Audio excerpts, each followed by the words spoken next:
Buenas tardes, les damos la bienvenida a todos los consocios y amigos que nos acompañan hoy en este nuevo encuentro del ciclo Conversaciones en la Biblioteca. También agradecemos la presencia del presidente de la Comisión de Interior, Oscar Marino, y demás miembros de la Comisión Directiva.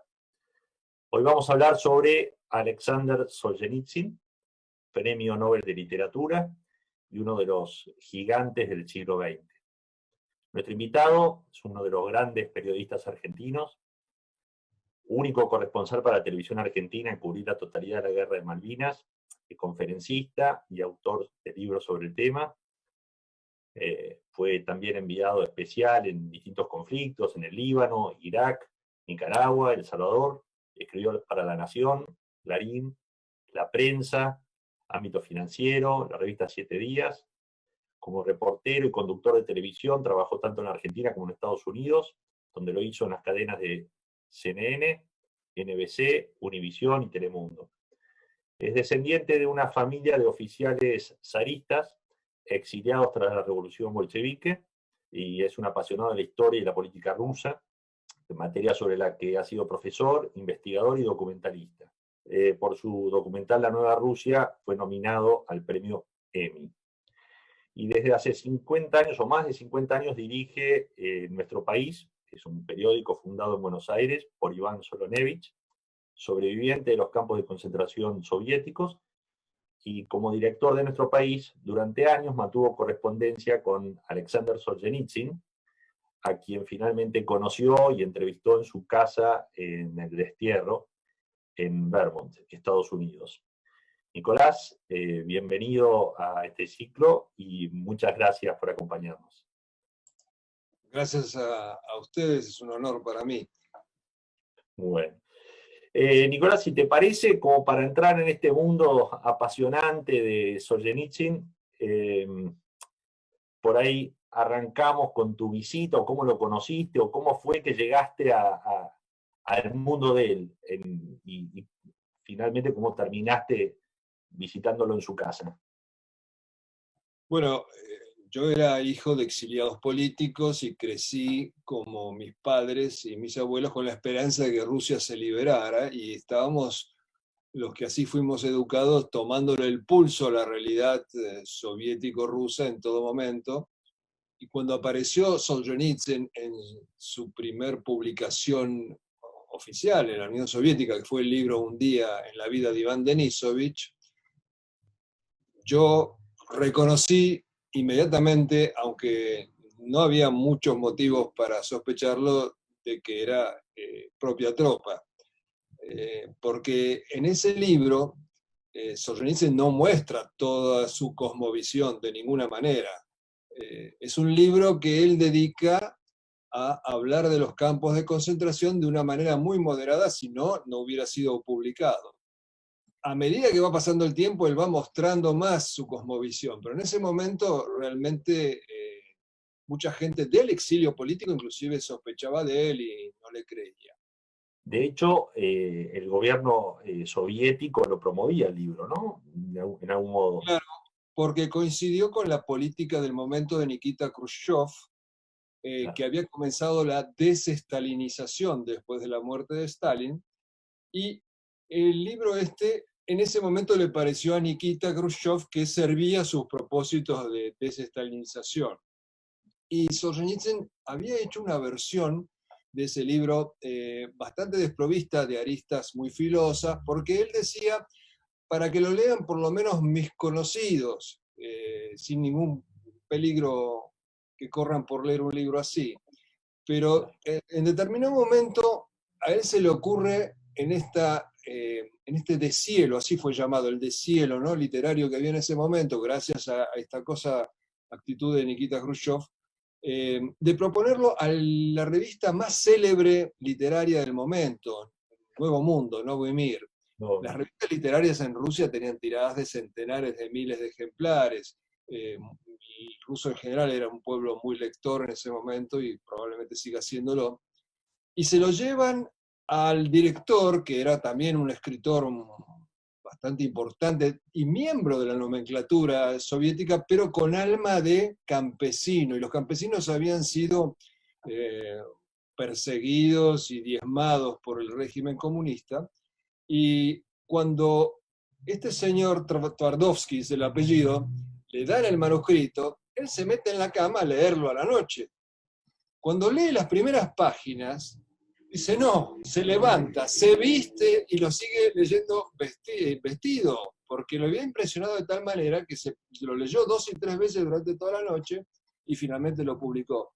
Y ahí se levantó una ola de reacciones de muchísima gente que empezaron a escribirle a Solzhenitsyn testimonios sobre la vida en los campos de concentración, porque ese libro es justamente el reflejo de un día en la vida de un hombre normal, sin demasiadas luces, que pasa ese día trabajando, trabajos forzados que hacían en ese momento, pero tocó una fibra, tocó un nervio. Y esos testimonios que empezaron a fluir sobre Solzhenitsyn, él los empezó a acumular para lo que después sería Archipiélago Gulag. A él empiezan a llegar cartas de toda Rusia, de sobrevivientes. Y él selecciona, él dice en Archipiélago Gulag, selecciona 287, más su propia experiencia, más las experiencias de sus amigos, y esa es la base de ese libro formidable que fue después Archipiélago Gulag. Entonces, nosotros seguimos con apasionamiento la lucha de Solzhenitsyn interna contra el Leviatán soviético, por supuesto, día a día, con las cosas que publicaba, con las cosas que no le publicaban y andaban circulando por samizdat, o sea, la traducción sería edición por sí mismo, las copias que la gente se pasaba de mano en mano. Y bueno, después de que él es expulsado de la Unión Soviética, por supuesto que le escribí, no tuve ninguna respuesta, él estaba en Suiza en la primera etapa, hasta que cuando él se muda a Vermont, en el estado de Vermont, en un lugar llamado Cavendish, que lo elige porque el clima es parecido al clima de la Rusia central. Perdón, ¿por qué él primero lo expulsan de Rusia, se va a Suiza, y por qué se va de Suiza a Estados Unidos? Porque en Suiza él vivía en una ciudad, en Zurich, donde cualquiera pasaba y le tocaba el timbre. Y él quería trabajar. Solzhenitsyn sobrevivió a la guerra, al cáncer y a los campos de concentración. Y él estaba convencido de que los días que Dios le había dado de más era para producir, no para andar dando entrevistas. De hecho, en un escrito él se jacta que estuvo 9 años sin dar ninguna entrevista. Después, bueno, justamente su apasionamiento por la verdad lo llevó a dar entrevistas, y hay todo un tomo de entrevistas de él muy interesantes. Pero en ese momento lo agobiaba que no lo dejaran trabajar. Él no sabía cuándo iba a volver el cáncer. Él consideraba que tenía esos días para cumplir una misión. Entonces elige irse para estar aislado. Era en el medio de la nada. Era muy complicado llegar hasta ahí. Igual aparecía cada tanto alguien, pero era muchísimo más difícil. Él va como refugiado político a Estados Unidos. ¿En qué calidad va? A él lo expulsan, o sea, le ponen las esposas, lo privan de la ciudadanía soviética y lo echan del país, porque ya no podían matarlo, porque había tenido no se podía matar. el premio Nobel, y ya intentaron envenenarlo en un par de ocasiones, no le resultó, y bueno, ya era demasiado tarde, se les había escapado en ese sentido.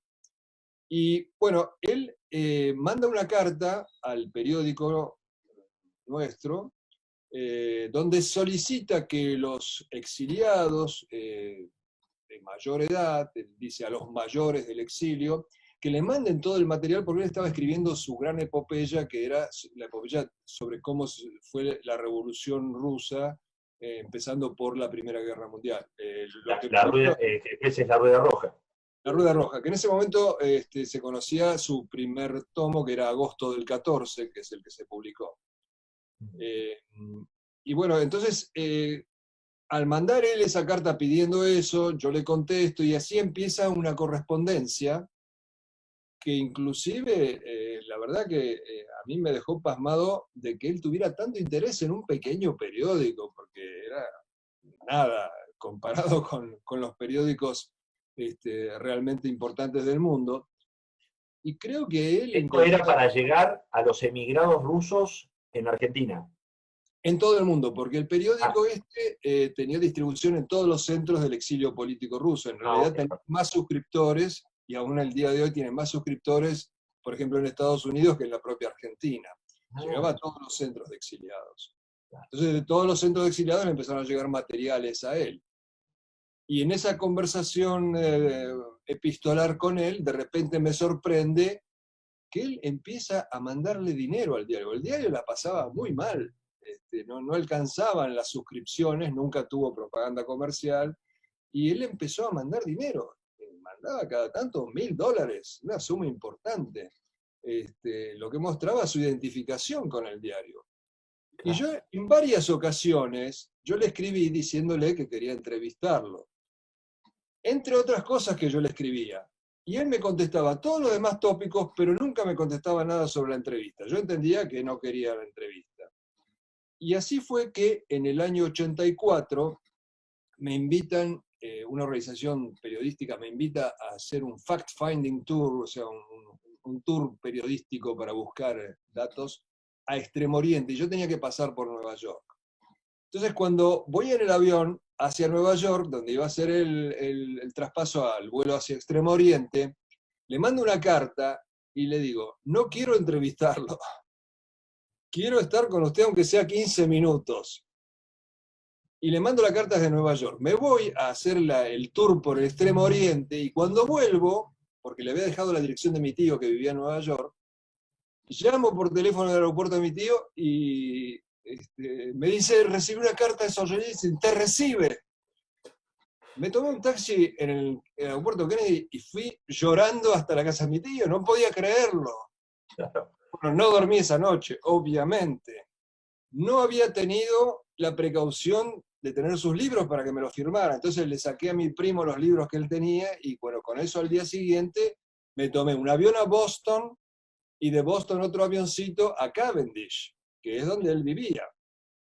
Entonces me recibe, él me lo había anticipado en la carta que le había mandado a mi tío, que me recibiría un señor Lenart, que era una especie de todoterreno. Él daba clases de inglés para los chicos, pero al mismo tiempo hacía otras cosas. En fin, era un hombre que le servía para distintas misiones.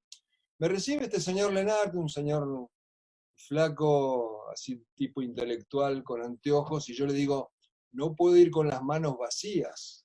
¿Qué le llevo?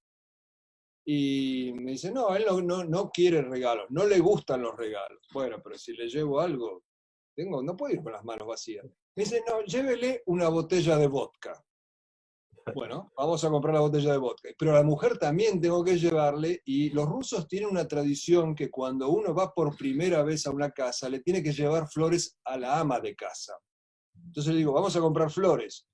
Y me dice Leonard, bueno, pero a la señora de Solzhenitsyn le gusta que sea un número impar, no una docena. Entonces le compré 13 rosas y con eso fuimos a la casa de Solzhenitsyn. Y vos llegás ahí, te recibe él, te recibe Primero me recibe, primero ya me lo había anticipado Lenart, este señor, en el viaje. Me dijo, el procedimiento es así, porque él tenía todo organizado, era un estratega en todo. Primero lo va a recibir, me dice, la esposa. Va a hablar con usted, va a tomar un té con usted, y recién después lo va a llevar a ver a Solzhenitsyn. Y tal cual, era como una especie, no sé, de filtro o de previa de encuentro con él. Y después, bueno, me lleva... Había dos construcciones ahí, que era la casa propiamente dicha, y afuera había una construcción que era, digamos, como su lugar de trabajo, un lugar de 2 pisos, donde él tenía su archivo. Me lleva ahí, me deja con él, y había montones de mesas, donde había montones de papeles, él trabajaba yendo de una mesa a la otra, y curiosamente escribía parado, inclusive en el parque que él tenía, también tenía una especie de mesa, él escribía parado. Bueno, me lleva allí y para mi asombro, en el escritorio principal había una pila de un diario del exilio ruso, pero financiado por los norteamericanos, con lo cual no era un diario independiente, pero un diario rico, editado en París, El Pensamiento Ruso, La Pensée Russe. Y había una pila de ese diario importante, y del otro lado había una pila de mi diario. Yo no podía creer la emoción que tenía de de la importancia que le dio al diario. Y me empieza a hablar y lo leía, porque no es que lo recibía, por supuesto se lo mandábamos gratis, pero lo leía y me empezó a hacer comentarios, y este fulano dijo esto, y este lo otro, y ustedes deberían hacer tal cosa. Y en ese lugar de trabajo, él tenía dos retratos. Un retrato era el del almirante Kolchak, que fue uno de los jefes de los frentes blancos en la guerra civil contra los rojos, en la guerra civil donde participaron también mis abuelos, que en determinado momento fue nombrado gobernante supremo de Rusia, y bueno, como fueron vencidos los blancos, él fue fusilado por los bolcheviques, pero eso muestra a las claras quiénes eran sus héroes, esos dos retratos. Uno era Kolchak, y el otro era Stolypin, el primer ministro de Nicolás II, que hizo las grandes reformas de principio del siglo XIX, y que si no lo hubieran asesinado, probablemente en Rusia no habría habido revolución. Y bueno, empezamos a conversar, donde... En ruso, obviamente. En ruso, por supuesto, sí, por supuesto, en ruso, sí.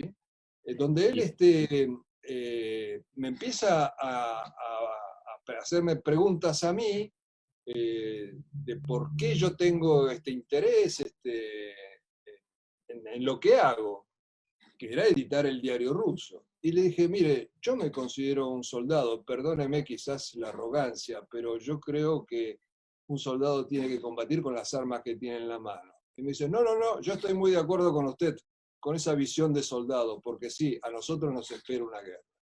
A Solzhenitsyn lo han acusado muchas veces de ser antisemita, y esto es una falsedad total, porque su esposa, precisamente la que yo conocí, era de origen judío. Solzhenitsyn era un historiador y un analista, y cuando hablaba de los judíos no lo hacía para nada desde el punto de vista racial, sino que como el judaísmo en general apoyó la Revolución Rusa por las limitaciones que tenía en el antiguo imperio, Solzhenitsyn no tenía otra manera que describir la verdad. Él, por ejemplo, cuando publica los nombres de los jefes de los campos de concentración, no hace ningún comentario, pero todos los apellidos eran judíos y le cayeron encima acusándolo obviamente de antisemita. Y él contesta que él no tuvo ninguna intención de ningún tipo en ese sentido, porque simplemente reflejaba la historia. De hecho, cuando él crea una fundación, que todo el producto de su libro Archipiélago Gulag vaya a los familiares de los presos políticos rusos, nombra presidente de la publicación a un judío, a Alexander Ginsburg. Así que esto queda muy claro. Para él dice, el otro término que podríamos utilizar, de un lado está el comunismo y del otro lado el febrerismo, o sea, la ideología de la Revolución de Febrero, que es la que realmente... la que dio pie. Claro, la que le abre las puertas al comunismo. Abre las puertas. Yeah. Él tiene un razonamiento muy interesante, porque él en muchos casos ha justificado a los regímenes autoritarios, diciendo, y fue atacado muchísimo por eso, diciendo que algunos países no están preparados para la democracia, por ejemplo Rusia, y sosteniendo que los totalitarismos siempre han salido de democracias débiles, nunca de regímenes autoritarios. Ya como ejemplo, la República de Weimar en Alemania, el gobierno provisional de los febreristas en Rusia, el gobierno de Chiang Kai-shek en China. Los gobiernos democráticos débiles son los que le abren paso a los totalitarismos, según Solzhenitsyn. Ahora, este desarrollo, este cambio de idea lo tiene a partir de su prisión en el Gulag, porque él era un marxista convencido en algún momento de su vida. Claro, él fue educado por su madre como religioso, como creyente cristiano, la fe ortodoxa, y hay un episodio en su vida cuando él va a la iglesia y jóvenes del Komsomol, o sea, de la Juventud Comunista, lo agreden y le arrancan la cruz que llevaba en el pecho. Quizás eso influyó para que después en su juventud él se tornara marxista convencido, en la época de la universidad. O sea, el lavado de cerebro que se hacía en Rusia también ejerció efectos sobre él. claro. Y seguía siendo marxista, inclusive en la Segunda Guerra Mundial, pero obviamente como persona inteligente que era, no podía no ver que Stalin era un tirano. Y estaba esta postura de que Stalin había, de alguna manera, se había apartado de lo que era la buena ortodoxia marxista-leninista. Claro. Y él tiene el descuido o el coraje de hablar mal de Stalin en cartas que él escribía a otros camaradas suyos de la guerra. Él fue capitán en la guerra, fue condecorado. Condecorado, claro, era el héroe de guerra inclusive, ¿sí? Condecorado, ¿no? Por su acción en combate.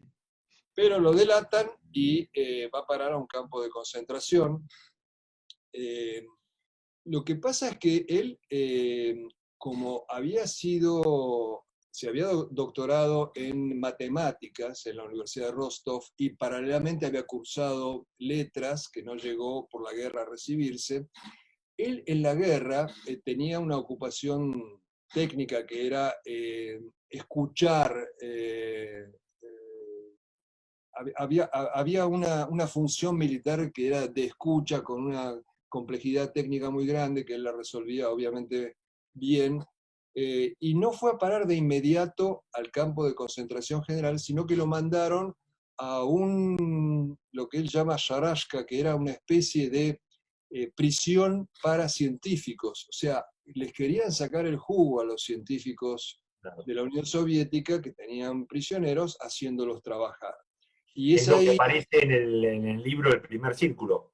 correcto, aparece en el libro El primer círculo. Él retrata ahí eso. Y después, bueno, va a parar al campo de concentración. Pero probablemente haber estado allí le salvó la vida.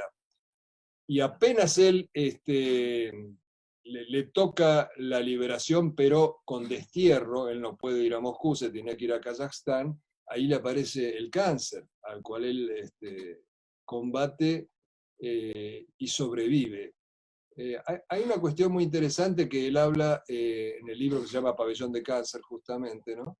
Donde él dice que sostiene de alguna manera esta teoría de que el cáncer no te afecta si te aprietan, te afecta si te ofenden.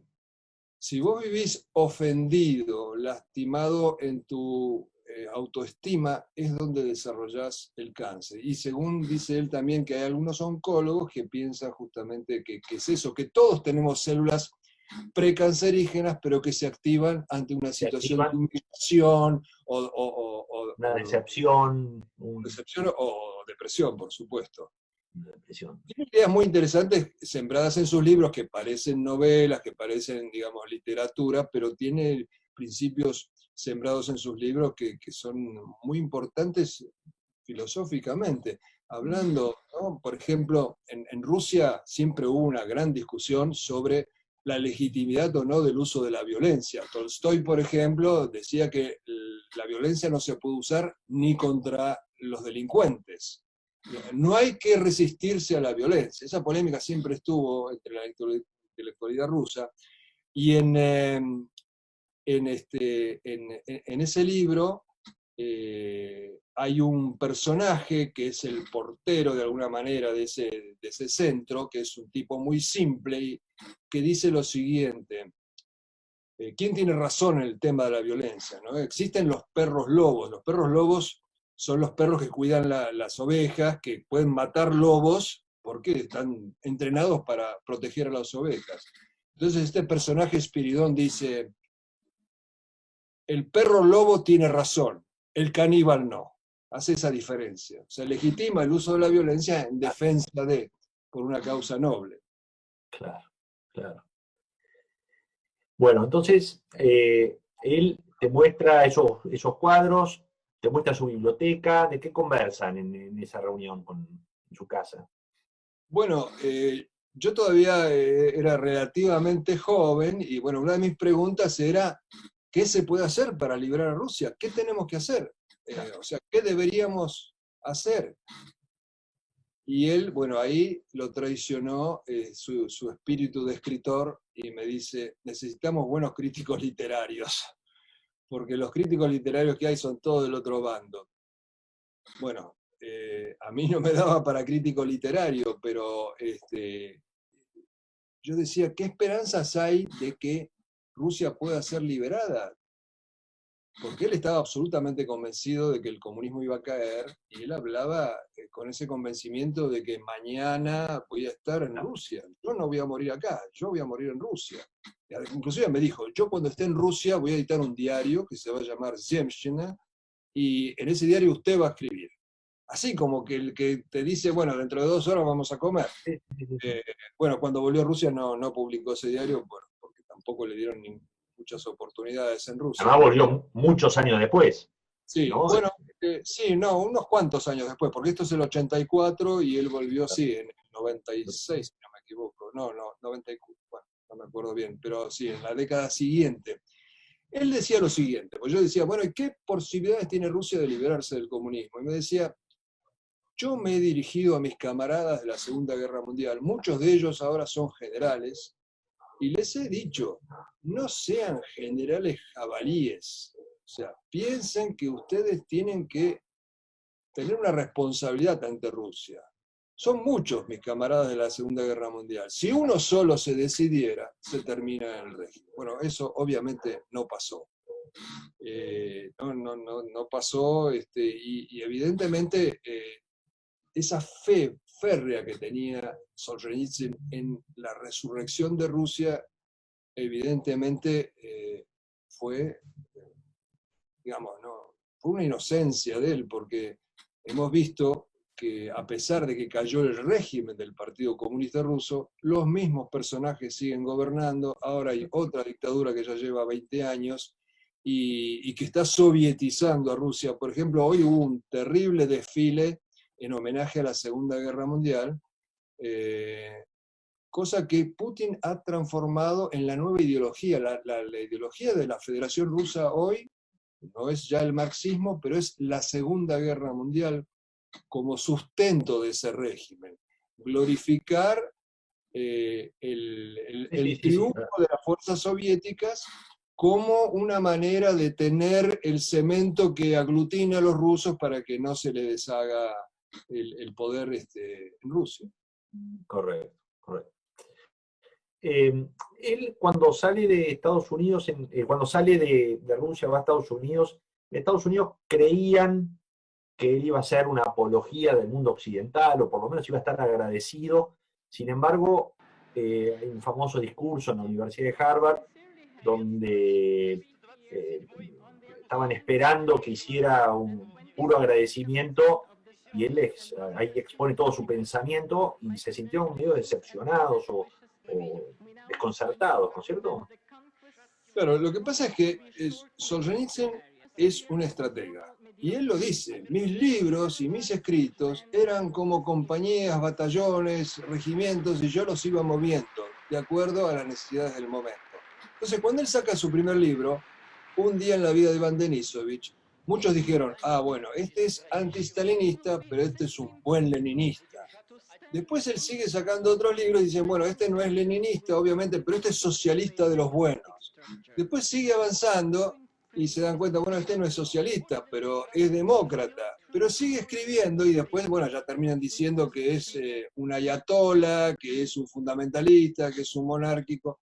Él va mostrando las cartas de a poco. Entonces de ahí la sorpresa que vos mencionás en Harvard, porque él hace un discurso donde critica a la civilización occidental.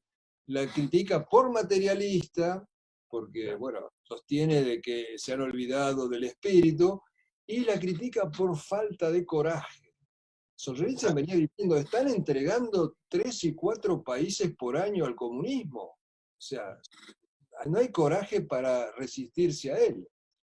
Y es así como, bueno, se levantan contra él los medios de prensa, los intelectuales, etc., y se convierte un poco en un blanco, así como fue blanco en la Unión Soviética de los comunistas, acá es un blanco de los liberales extremos. Bueno, liberal en Estados Unidos es el, digamos, izquierdista.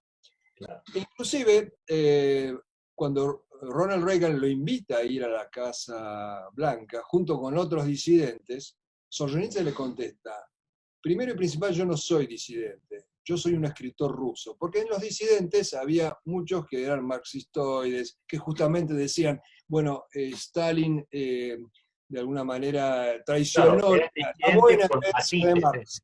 Claro, Sí.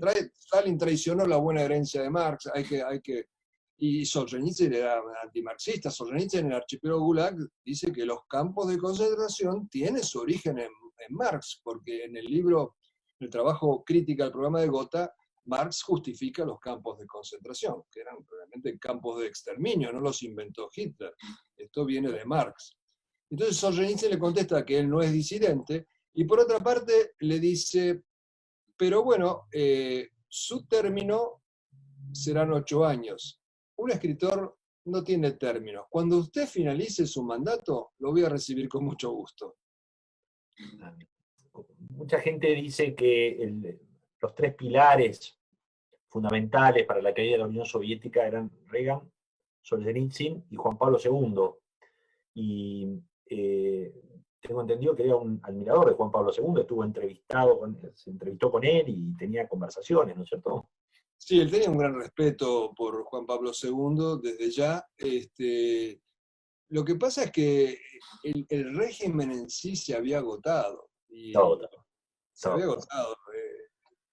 Lo de Reagan, la guerra de las estrellas, la famosa guerra de las estrellas, le mostró a la Unión Soviética que no podía competir, no tenía con qué competir. Juan Pablo II en la propia Rusia no tuvo tanta influencia porque Rusia no es católica, pero sí con Polonia y con toda la actividad que realizó en favor de la libertad en Europa Oriental. Eso tuvo mucha influencia.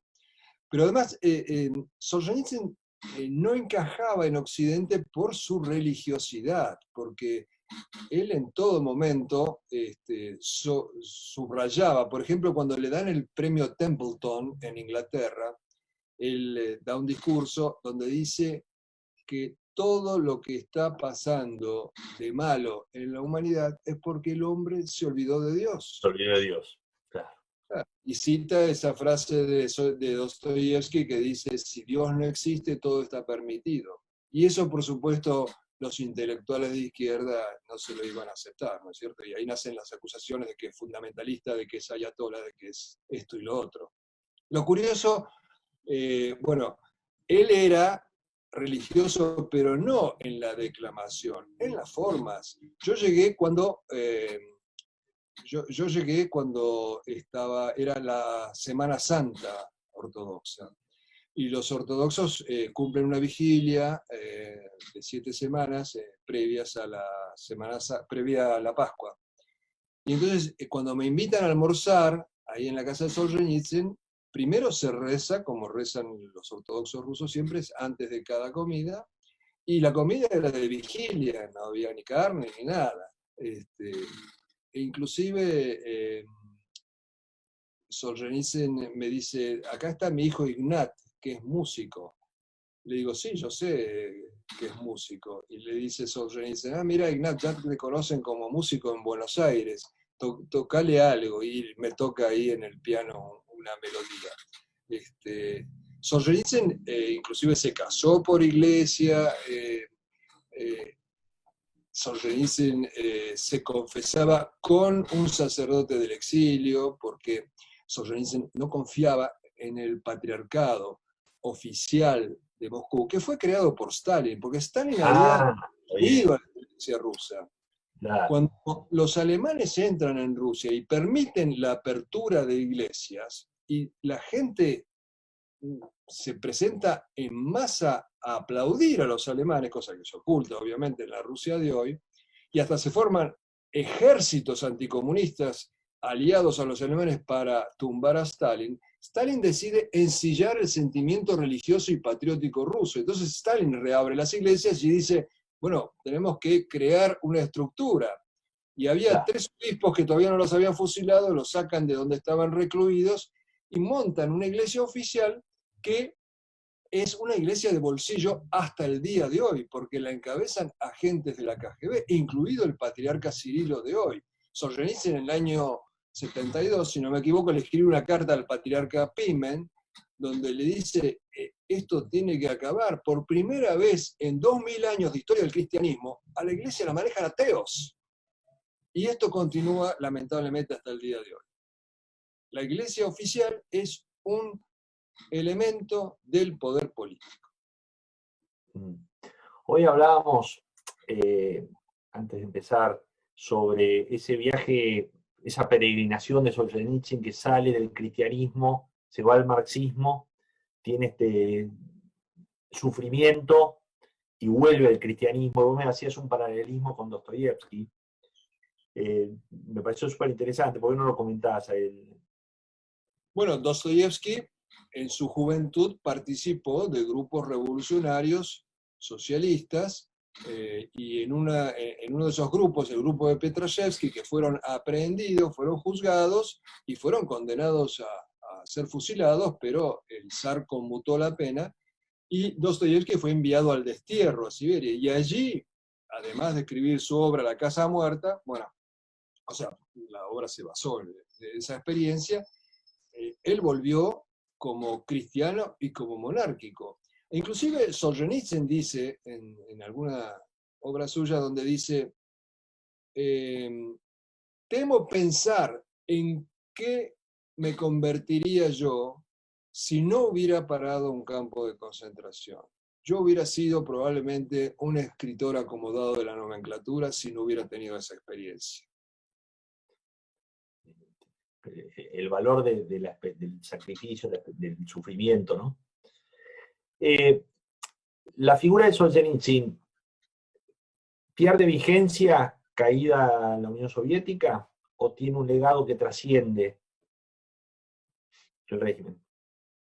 Yo creo que su legado es indestructible, pero está en un impasse en la Rusia de hoy, porque el gobierno de Putin ha estado resovietizando a Rusia. Entonces Solzhenitsyn es un elemento que es discordante, que no contribuye, digamos, a esta instalación del nuevo sovietismo de Putin, a pesar de que sus libros sí se publican y de que inclusive Putin fue a visitarlo y Solzhenitsyn lo recibió. Lo que pasa es que Solzhenitsyn era un patriota y veía que con el gobierno de Yeltsin se estaba deshaciendo Rusia, que se iba a desmembrar. Entonces, él ve en Putin a la persona que puede mantener unida a Rusia. Pero cuando visita Putin a Solzhenitsyn, Solzhenitsyn le dice que lo que necesita para florecer el pueblo ruso no es solamente la unidad del territorio, sino que desaten las bocas y las manos de los rusos. Y esto evidentemente no ha pasado, porque en Rusia no se puede hablar en contra de Putin, los opositores son liquidados, y las manos que crean riqueza para que Rusia florezca también están atadas, porque la privatización, entre comillas, que llevó adelante Putin es repartir los bienes que antes manejaba el Partido Comunista, dándoselos a los mismos funcionarios o a sus hijos, pero que ahora son los gerentes generales, los CEOs. Entonces, es que es mucho más fácil, por ejemplo, controlar a 20 o 30 llamados oligarcas, que son los que tienen todos los recursos de Rusia, que a 700.000 emprendedores pequeños, privados, porque es mucho más difícil controlarlos. Sin duda. Así que, y en esta resovietización de la Rusia actual, obviamente Solzhenitsyn no cuaja, y entonces hay una campaña, pero furibunda, contra él. Ahora se cumplieron hace poco los 100 años de Solzhenitsyn, y la campaña contra él era realmente impactante.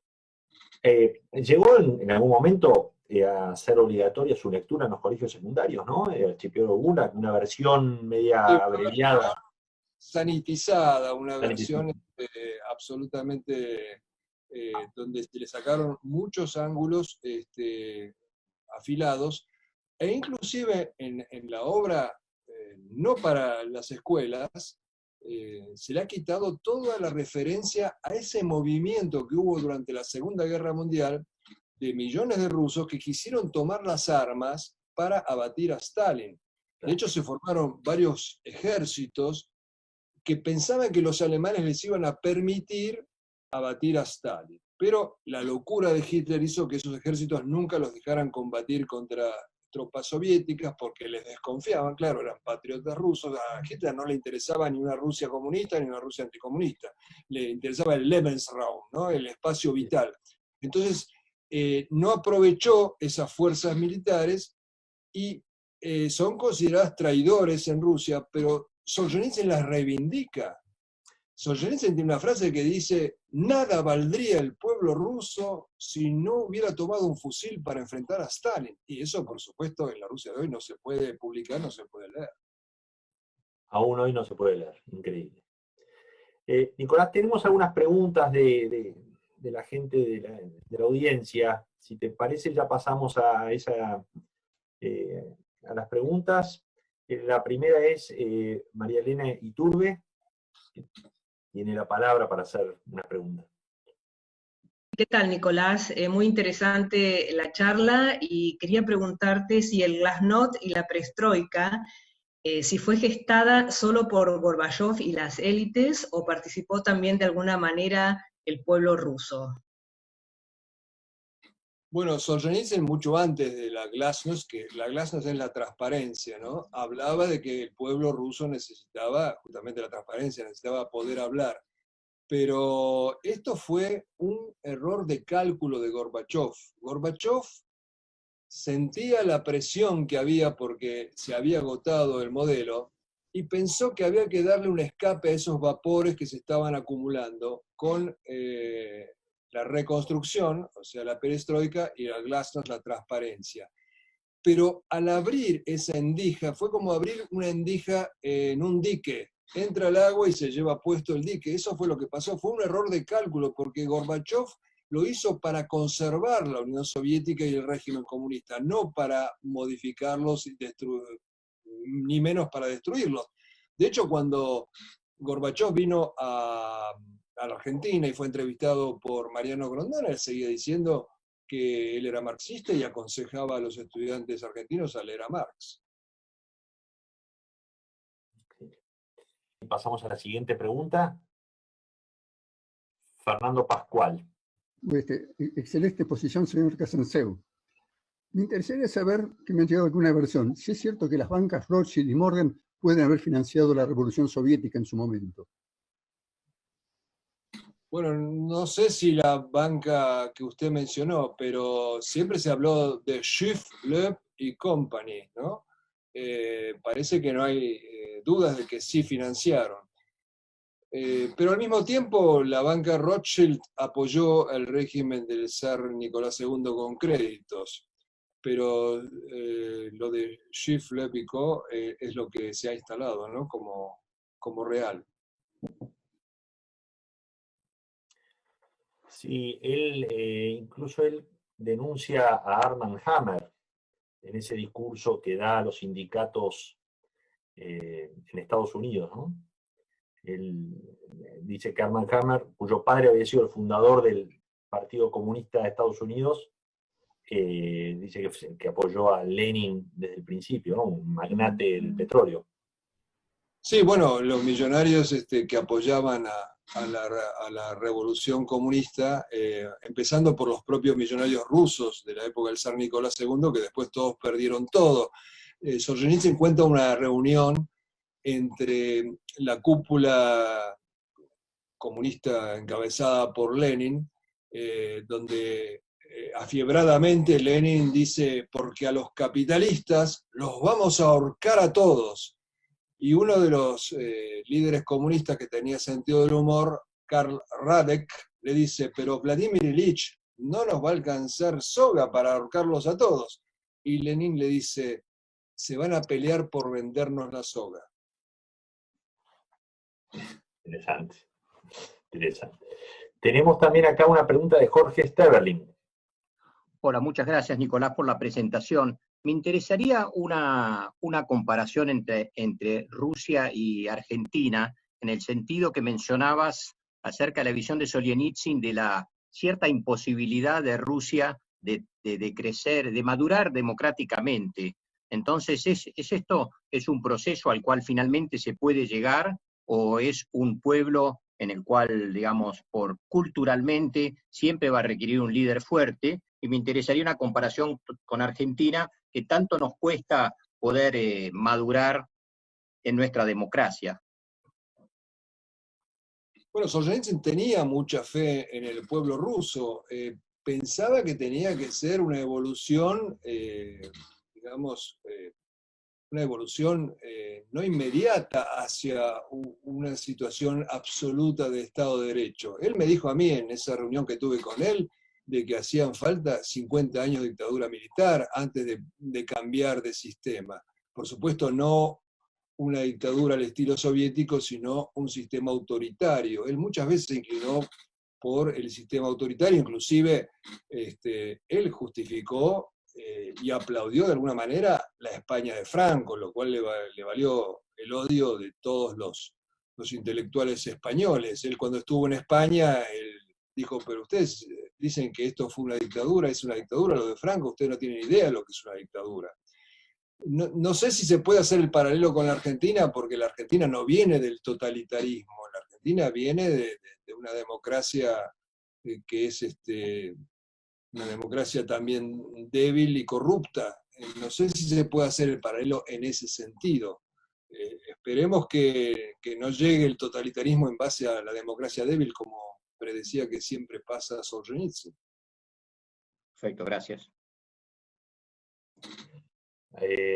Una pregunta de Luis Montenegro. ¿Qué tal? Nicolás, ha sido fantástica la exposición, muchísimas gracias. Tengo una pregunta respecto a un comentario que me parece que se hace en algún momento en el libro del archipiélago Gulag, que es que, o por ahí el autor lo hizo posteriormente, pero probablemente puedas iluminarme. Me parece que en la época de que los intelectuales, sobre todo los intelectuales franceses, no creían en los rumores de la situación soviética y de los campos, existía una trampa del gobierno soviético de trasladarlos a Rusia y de mostrarles como una especie de campos de magia o campos mágicos donde todo estaba bien. De esa manera los intelectuales volvían a Francia con una mentira, digamos, engañados. Ahora, ¿no existía en Occidente, o el autor del archipiélago Gulag no lo tenía, no lo podía observar, un intento de autoengaño en esa época, un intento de no ver algo que el gobierno soviético ocultaba, pero que cuando salía, Occidente lo silenciaba? ¿Existió alguna explicación de parte del autor de por qué pasaba esto en Occidente? Bueno, él lo denunciaba en todo momento, esa complicidad, esa ceguera, que efectivamente es un baldón de los intelectuales occidentales que se negaban a ver la realidad. Pero yo me pregunto si no es lo mismo, salvando la distancia, de la ceguera de nuestros kirchneristas del día de hoy, que ante la evidencia más arrolladora de la corrupción de ese gobierno, se niegan a verla. Y yo creo que cuando el fanatismo ideológico hace presa de un ser humano, no hay manera de que se le pueda abrir los ojos, y eso fue lo que pasó con esos intelectuales, con los máximos intelectuales de la Europa ilustrada del siglo XX. Sí, y les convenía también pasar por engañados para no ser cómplices, ¿no?, de lo que habían apoyado también. Quizá. Julio Borda quiere hacer una pregunta. Bueno, hola Nicolás. Ante todo te quiero felicitar por aquellos años de las Malvinas. La verdad que fue una cosa y así, por esa valiente cobertura, te persiguieron. Pero bueno, te quería preguntar una cosa. ¿Qué pensás vos de estos intelectuales de Occidente, fascinados siempre con de Mao, ¿no? Grandes depredadores de la humanidad? Intelectuales de Occidente que, por supuesto, no fueron a vivir ni a la Unión Soviética ni a Cuba, sino que cómodamente son grandes admiradores precisamente de los países de Occidente, de Francia, España, Argentina, pero nunca han tenido la experiencia de vivir en China, por ejemplo, o en la Unión Soviética, ¿no? ¿Qué te merece esa conducta tan incoherente? Bueno, son los izquierdistas caviar, ¿no? Como se les dice. Hay una opinión falsa de que los comunistas son los que están con los pobres y que por lo tanto ellos son pobres, y hay como un asombro cuando uno se entera que un comunista es multimillonario, pero es la regla. Fidel Castro tomaba vinos de $700, tenía muchísimos millones de dólares en su haber. Putin mismo hoy es considerado el hombre más rico del mundo, no es ni Gates, es Putin. Se calcula que Putin tiene 200.000 millones de dólares, que los tiene obviamente en bancos occidentales, y que son los que faltan en Rusia en materia de hospitales, caminos, etcétera, más o menos como en nuestro país, ¿no? Lo que se han robado. Es una constante de que los así llamados comunistas son los que prefieren y llevan la mejor vida.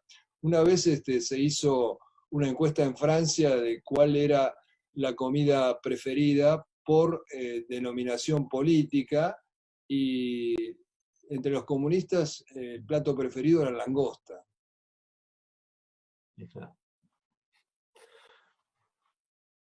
Bueno, Nicolás, muchísimas gracias. La verdad que ha sido un gran honor tenerte. Quedás comprometido a hacer una conferencia sobre Malvinas. Eso, no podés escaparte de eso. Así que el año que viene seguramente lo armemos y te vamos a pedir que nos acompañes. Y desde ya muy agradecidos, y bueno, está, como te dije, la biblioteca del club está a tu disposición. Muchísimas gracias, un gusto charlar con ustedes. Hasta Bueno, cualquier momento. hasta luego, gracias.